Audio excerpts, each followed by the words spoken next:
Director James Comey saying the Bureau is keeping a watchful eye on terror as the threat of ISIS attacks here at home increases. His comments come as experts warned the terror group is actually assembling a kill list of Americans overseas and that it's gathering that information from social media accounts so these Americans can be targeted outside of a secure location.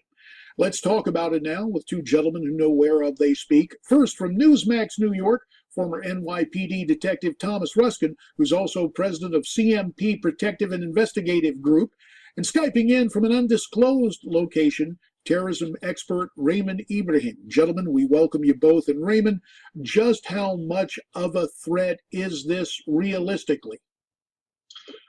Anything that ISIS says or does or claims that it will do, it actually ends up doing. So all the threats that it's been saying have in some form or other manifested. They've, for example, once at the peak, or actually when it was starting, the refugee crisis, the migrant crisis, they publicly said that they are putting their infiltrators, ISIS infiltrators, amongst the refugees. And lo and behold, of course, those refugees, or as I call them, jihadis in refugee clothing, have been doing what they've been doing. And so when ISIS says that these people, they're out to kill them, I'm sure there's a lot of Muslim sympathizers, lone wolves, and so forth, not to mention ISIS proper, who are taking this seriously and will try to act on it. Tom, I just have to ask you about this. You know, you take a look at Americans overseas, and a lot of folks don't have security. In fact, it could be open season. Meantime, in this country, you've got actors and executives and some politicians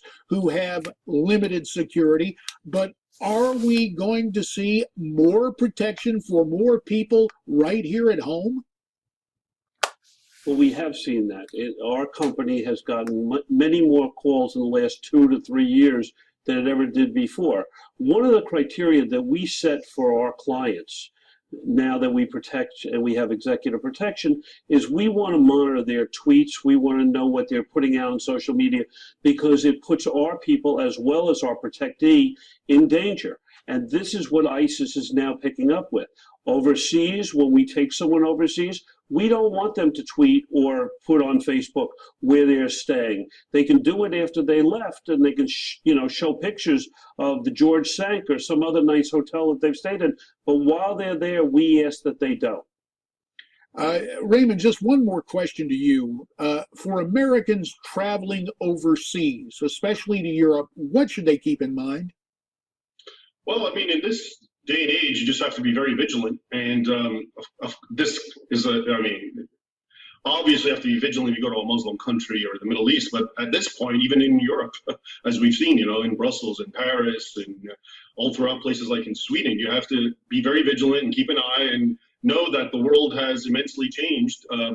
We say since 9/11, and that's sort of the symbolic marker, but it's slowly been changing for actually many decades, and we're seeing the fruits of all that. Tom, here at home, and in fact, not very far from where you are in Newsmax, New York, a self-described pro-ISIS group called the Caliphate Cyber Army published a series of tweets with the names, addresses, and offices of at least 55 officers for the New Jersey Transit Police in an effort to encourage, well, I'll call them lone rat attacks.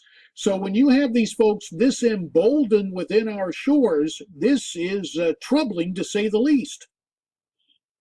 It's not only troubling, it's of concern to law enforcement as well as private corporations. This is not the first time that ISIS or some radical group has put out the names and addresses of either police officers or other dignitaries, VIPs, and or corporate executives. It just rises to the concern of those individuals. But, law enforcement in this country and overseas is becoming much better at taking this intelligence, not only tracking it back to where it was broadcast from, but also protecting those people. And gentlemen, as we talk about this vexing problem, it boggles the mind to have our commander-in-chief insist that the threat from ISIS is not existential.